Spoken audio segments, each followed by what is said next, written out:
perfect sharing to transition to the next speaker, especially when it's all about potential and expansion. You know, JD is due for another meeting with another team debrief, but he delayed that so that he could share his thoughts and his heart with us. Mind you, from day one up until now, 9 years, 10 years from now, he's always been behind, backstage of Team Eric, pushing every leader quietly, even going to their house, their events, their everything. They are always in support. And in that way, I feel very, very lucky that JD has always been guiding us. So thank you so much again, JD. We love you. So let us now transition to the next speaker. The next speaker is a civil engineer. Wow. She actually has corporate experience, business experience, and she has expanded, she and her husband expanded her business by their own hands from scratch to what it is right now. Their flower shop is so big that it's almost one entire building. I've seen it from one stall to almost the entire building. So she knows a lot. And even despite at that being at that level, she remained to be very, very humble. In fact, she is one, if not the only leader who has never complained of anything for 7 years. She's always quietly run her show, fund her events, incentives, and quietly bring all her leaders to whatever events, overseas, internationally, or locally, by herself and her husband's effort alone. They are so well-powered. They're like a well-powered oiled engine. They run by themselves without much drama, without much issues, without anything. They just quietly do as what the system demands them to be. So without further ado, let me welcome on the floor our Team Elite Pavo, Arlene Acosta.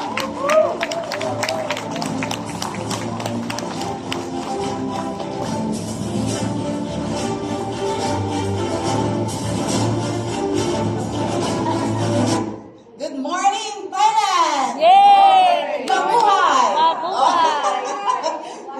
Sawadee ka. Thank you very much, Doc Ann, for the very nice introduction. Parang kinabahan naman ako doon, ha? Okay, let's go to the topic. Ang sharing namin during the time when Sir Eric found us in General Santos City, I am not doing my engineering work. We are doing our farming work.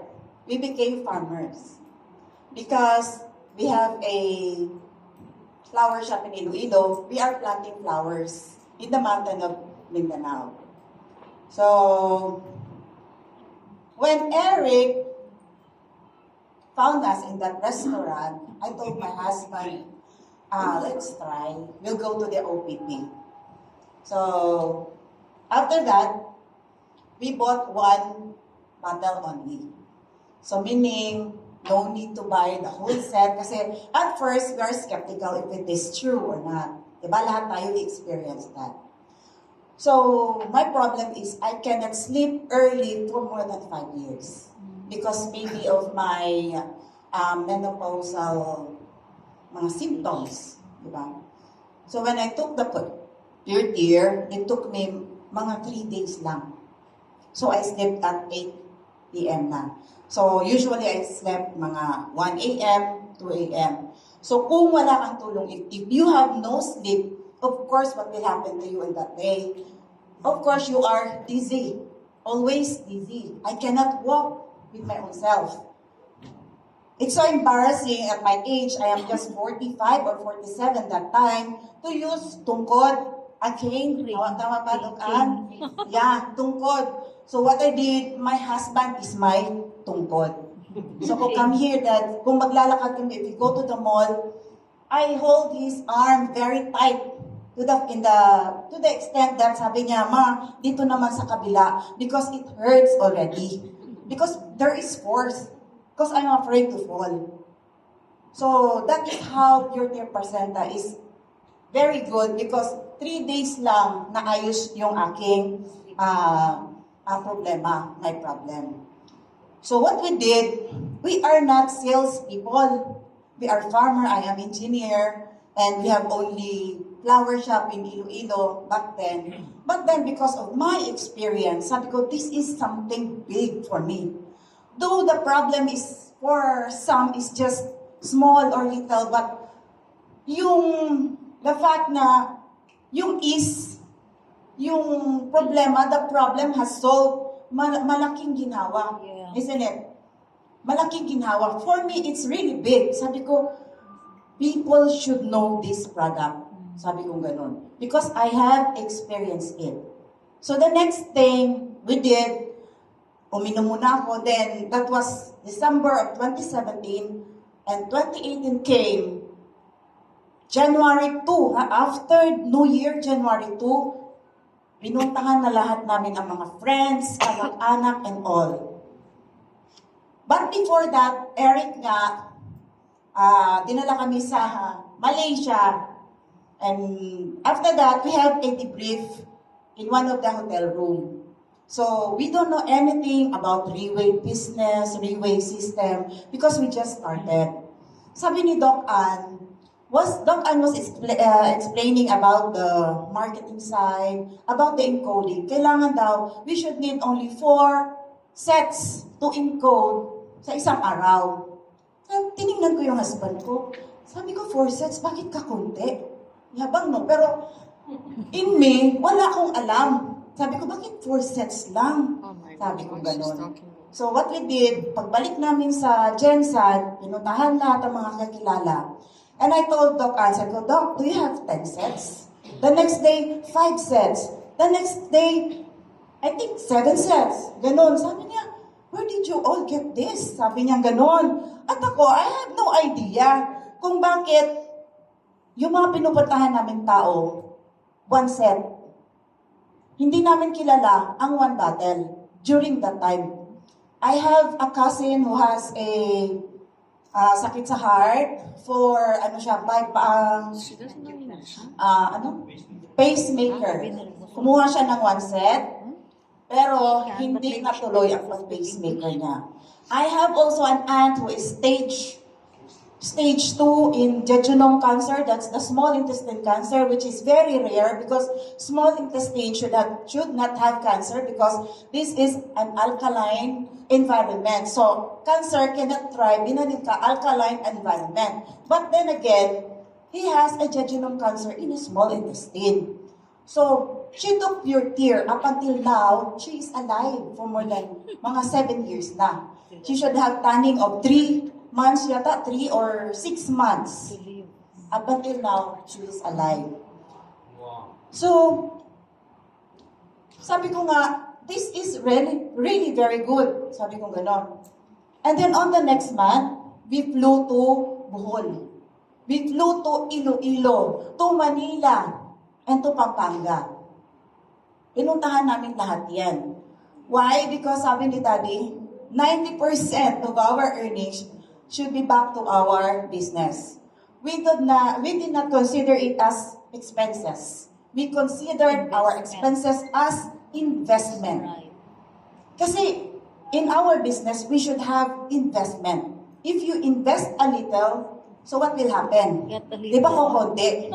So if you invest More. a lot or big, babalik ang malaki. But during that time, we have no enough money to invest in Riway. Our money is just 300,000 that time. Pondo yan ng flower shop.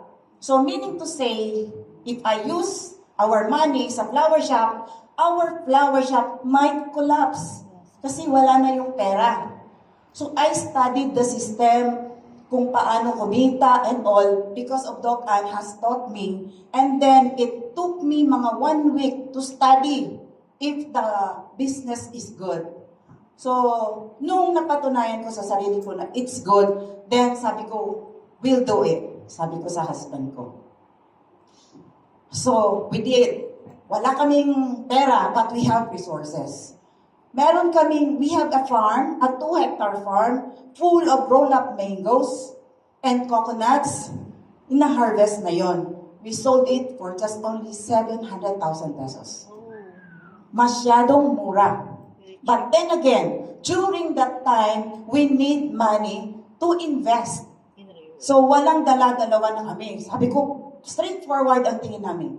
During that time, I don't know about the company. I don't know about yung malaking returns. Wala akong alam. It's just so happened that I need a lot of product because people na pinuntahan namin, they really trusted us. So, trust dahil maybe because hindi kami gumawa ng hindi tama during that time. Sometimes yung integrity natin counted. Yes. We have the same product. Why is it you are buying from me and not from that person? Yeah. Diba? So, kailangan we have to take care of our integrity. That is one reason paano maging successful. Because that thing is not done overnight. Noon pa yon ginawa natin yan para ma-achieve natin yan. Isn't it? So, meaning, hindi tayo dapat gumawa ng hindi tama sa mga tao. So that when time comes that we need their help, they will trust us. Isn't it? They will trust us with their help. Because this is something that we are taking. Hindi ito yung haplas-haplas. Diba? Hindi ni siya haplas sa mga Ilonggo dara. Our product is not Kasi like a lotion. once we took this Our one, product is not a lotion only for baka something might happen to us. Diba? Anong mangyayari sa atin? But then, sabi nung isang tita ko, sabi niya, Arlene, yung mga product mo na pinopromote sa amin, kahit lason pa yan, iinumin namin. Even though that is poison, we will take that because you are the one who introduced to us. So, I am very thankful sa mga naniwala sa amin during that time. So, we sold our property. We bought 5 sets. Lahat. And then, for the first month of sharing the product, I would have been 3 stars. And I did not know na pwede palang ganon. Pero, I ended up 2 star only because walang product during that time. So, na dumating ang mga product namin on the February, 2nd week of February pa. But, we still, I don't think if I did 3 star on the February, ano naman. So, nevertheless, wala naman yung sa star, hindi ko talaga masyadong alam yun. So, what we did is, during that time, only Manila is the office. So, walang office sa General Santos City. We did not think that it is very hard to do. Diba? Sa ating mga nag-start pa lang ng business, huwag natin masyadong sipin, napakahirap naman ito. So the potential of the market, just like what Doc Vesna has said, na mahirap, it's very hard in their country because there is no office, the product comes from the Philippines, but what she did, was very good kasi she became 3 star. without It's so hard. Diba? It's so hard in their country. Just like what Mr. Lim, for those who are new here, sabihin nyo, it's very difficult to do the business. It's not. Because during the time, Mr. Lim started the company in Malaysia, in Bukit Merjala, Mertajam. There were only 10 people. So meaning, huwag tayong mawalan ng pag-asa kung ang mga invites natin are only just 5 or 3 people. The company started with only 10 person. And now you see, there are 40,000 people attending the events. So saan tayo nagsimula lahat? Me and my first downline is my husband. And we are doing the OPP in General Santos City alone. But then, when I told Eric and Doc Ann, sabi niya, we have to have an OPP. Okay, sabi ko, no problem. How many people? Sabi niya sa akin. So I'm thinking, siguro mga 100. I did not know kung ano. So, we are with Doc Ann's downline, the Akia, like that. So during that time, I have no experience about organizing people like that kasi mga farmer lang po kami.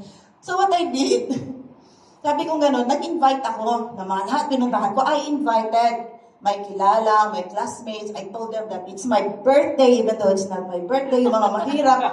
Those people who are very, Poor. very hard to invite. I told them that I have birthday. Because if you have birthday, they are so easy to invite. You see? Filipino. So I scammed them, some of them only. So that was our first OPP. You remember that, Doc? And in Tivoli Hotel. So that night, dumating ang mga tao. So I also got yung mga usherettes. I got usherettes pa. Sabi ko, my classmates yan. You come here, you do the mag-usherettes kayo para maka-attend. To attend, OPP na lang. So I told them, you are the usherettes. Like this. So I organized. So pagkagabi, you know what? There are so many cars outside. Nagkaroon ng traffic papasok because of our first event. And I'm very thankful. I think there are more than 100 people who attended and maybe 80% of them are our invites. Wow. And in that first OPP are our leaders. Comes our leaders. Yung time na yon. And so sabi kong ganun, Dad, di namin alam ang ituro namin sa kanila, di ba? Basta what we did is, we just sell pure tear. Pure tear. It's good, it's nice. So naniwala sila. So we go to Iloilo lahat. So what am I trying to say is kahit walang office, if there is no office, it is still possible to do market. So what is market? Market means we have the product and we have sales. Diba? Kung may product at walang sales, we cannot call that as market. So pag in our place, 5 years ago, 10 years ago, why is it until now, hindi nyo pa na-hit ang 1 star? Why some of us, 3 years na in the market, in the business, until now, you are still 1 star? So what's the problem? There is product, and there are sales. If there are no sales, what are we going to do? We have to build markets for ourselves. Right. We have to have the ability to make market in that place. No need to go further because there are so many people around us that needs the product. And it's not very expensive. Diba? Hindi na natin kailangan lumipad kung saan-saan. Nandyan lang, sa palibot. Because a lot of person needs our product just like what our BD said. Each and every one needs our product. So we just have to have the ability to have market. So meaning, as leaders, we are all leaders. Ask yourself, am I doing what the 1 star do? Do you like to be Pegasus? Do you like to be Pavo? So meaning, ang ginagawa mo ba pang Pegasus? Ang ginagawa mo ba pang Pavo? Or baka pang pang 1 star lang? Or yung 1 star until now? Gusto mo maging Pavo in your dreams lang ba? No. We should work. So what does it mean, yung potential? Potential means we have to do the hard work. Diba? Tatrabahuin natin yan. Yes, it's difficult, but it's doable. Look at Myanmar. Myanmar, kasi different countries, different rules and regulations. Right. After a year of doing Riway in Myanmar, they have a letter telling them that multi-level marketing or direct selling is not anymore allowed in Myanmar. Yeah. Not only Riway, and all companies doing direct selling is not allowed. So what will happen? Of course, the first thing that a company will do is to shut down the Riway there. Diba? Para walang problema. But what happened? Sabi pa ni Dixie? Ni Dixie. Sabi pa niya, boss, si Dato Kenny tinawagan niya. Oh, there's a problem. The market is already, the government don't want us to do like this in their country. Tapos sabi, Riway is doomed. Because the people, during that time, they have only one pavo and lot of stars. There were 40 during that time. They were not, yung parang hindi sila magpayag na ma-stop ang Riway. Because the government said, now they have this kind of regulation, the next week, another na naman, the next week, it's different na naman. So, pabalik-balik, ganun daw sa Myanmar. So, what happened? Since the people, the leaders are not afraid of the government, so the company must do something. Kasi, ang mga tao sa Myanmar, yung mga leaders, matapang. And then, the company will back up? No, di ba? So, up until now, sa awa ng Diyos, parang illegal pa rin ang direct selling sa Myanmar. But mind you, until this moment, Myanmar has no office. Right, Sir JD? Yeah. Until now, Myanmar has no office. And they have no portal to check. But near 100 Pegasus have been produced in Myanmar now. And one of the 10, maybe top 10 leader of Riway Philippines, in the name of Tuntun Pai, is Pegasus 9 with 2 rings in Myanmar. Yeah, yesterday he talked. You see? Go office in Riway. This morning, di ba, nag-start tayo ng Bayang Magiliw, yung ating National anthem. I was crying after the pambansang awit because I am a makabayan. So I see, sabi ko, freedom was given to us. We are free now. And yet, some of us do not practice freedom. The freedom to think, freedom to be abundant in life. Yes. Bakit inaalaw natin ang self natin na mahirapan tayo sa buhay when in fact, wala naman tayong sakit. We have a lot of opportunities in this world to make ourselves better. Yes. To make our health better. Diba? And yet we allow ourselves to be lazy.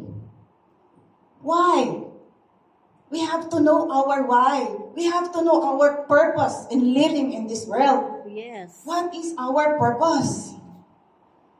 You see, success depends on us, not sa ibang tao. Hindi because we are very close to our elites, we are already successful. No. Success is from us, comes from us. Diba? So the bigger the goal, the hard work it should be. I'll tell you, the bigger the goal, the harder the grind. So, if you have a bigger goal, wake up early. Magising tayo ng maaga. And then, do your work. Do study. Do your work. If you want to be successful in Riway, do your work. Correct. From grade 1 nga, sabi ng husband ko, to college, we studied our courses, di ba? But in Riway, pag-aralan natin Riway, in 1 week lang or 2 weeks, we can earn millions. Yes. We can earn millions, I tell you. I'm not bragging. The first year that we did Riway, we had 18 million commission. And my commission by my husband. And we are not 1 year. professional salesman or what. We did not do that. But in Riway, ang laki ng opportunity binigay ng Riway sa atin. From rags to riches. Di ba? From wala, ang mga taong pumapasok sa Riway, I have heard many testimonies from wala hanggang ngayon. They have a lot. And kung marami tayo, we have abundance in life, we can help others. That's the time na we are fulfilling our mission here on earth. We have to help others. Diba? So what are we doing? Mabuhay na lang tayo na 70 years old, 50 years old, doing nothing. It's not. It's not our purpose to be here on earth. Diba? So, sa lahat sa atin, how can we do our purpose? Of course, we have to take care of our health. First, how can we help others? So, I would like to end my sharing with this story that was shared by Ted Tan in Malaysia. Sabi niya, there is a rich person who wants to give his 2 sons with inheritance. Pasensya na. Pamana, inheritance. So, he has 2 mountains. The red mountain and the green mountain. So, binigay niya yun sa kanyang 2 anak. So, sabi niya, yung anak, na my red mountain, the mountain is full of mga kahoy and all the resources. And also the green mountain. So, the red mountain son, who owned the red mountain, cut the trees and lives a luxurious life. So, dahil maraming kahoy, so, one day, umulan na ng malakas, naubos na yun lahat, and he goes to the brother. Sabi niya, why is it that your mountain is still green? Sabi niya, although the son who has the green mountain also cuts the trees. But after the cutting the trees, that son planted some trees para hindi ma-deplete yung resources. Diba? So, what happened is, magka-problema yung sa may red mountain. And the son who has the green mountain took care of his mountain. So until now, the mountain is still there, he is rich. So what does it mean? Just like our health, we have to take good care of our health. Because our health is our main sandata. Our main sandata. Armor. Our main armor in doing everything. Here, diba, our health. So we have to take good care of our health. So, also in our organization, we have to take good care of the people who join us. Because these people are the ones who trusted us. Because 170,000 pesos is big amount of money for some. Diba? So we have to help them grow their organization. We have to work happily in our organization. Normally, there are no companies that has no problem. Kaya our organization, sometimes there is a problem, but we have to solve it. Diba? In such a way na walang masasaktan. So, yun lang siguro ang sharing ko. We have to take good care of our health. Thank you very much.